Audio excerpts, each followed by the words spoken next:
For space exploration, obviously we've seen great dividends played by robotics as well with the Mars exploration rovers. I think we still need to make life multiplanetary. It can't just be sort of sending droids out there.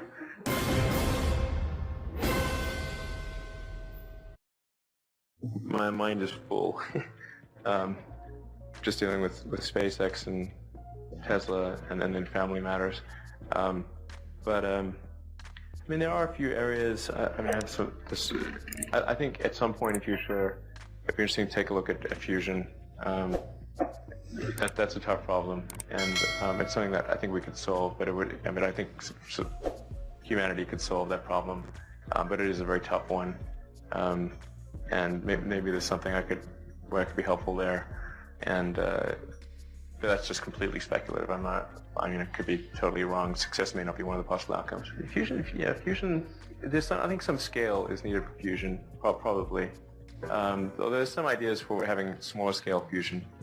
I'm not talking about cold fusion, but it's sort of kind of fusion at sort of a nanoscale, like basically very small amounts of fusion in a little container. Have this sort of idea for an electric plane, which I think could be pretty cool. Yeah, electric supersonic plane. So it is a lot of batteries. So nobody says that's what I'm doing.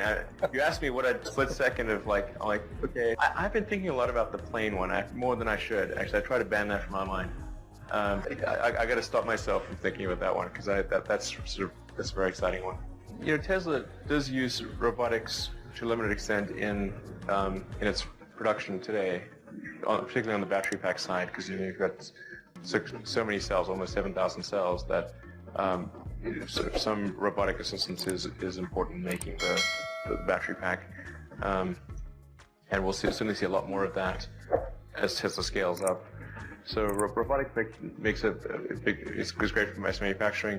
For space exploration, obviously we've seen great dividends played by robotics as well with the Mars exploration rovers, and there's a really big rover going called Mars Science Laboratory, and that's about the size of like a Volkswagen.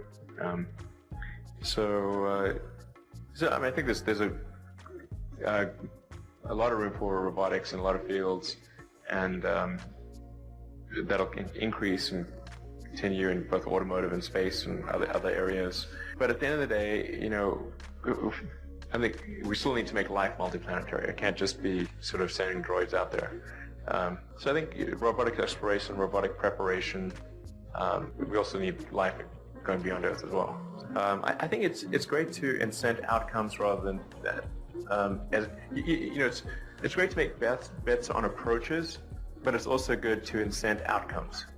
And ultimately, you care about the outcome, not the approach. And that's the good thing about prizes, is they don't try to rely on some panel of experts to figure out what the approach is that's going to work. Because often those panels of experts are not people who are going to figure out the innovations that result in the outcome you want.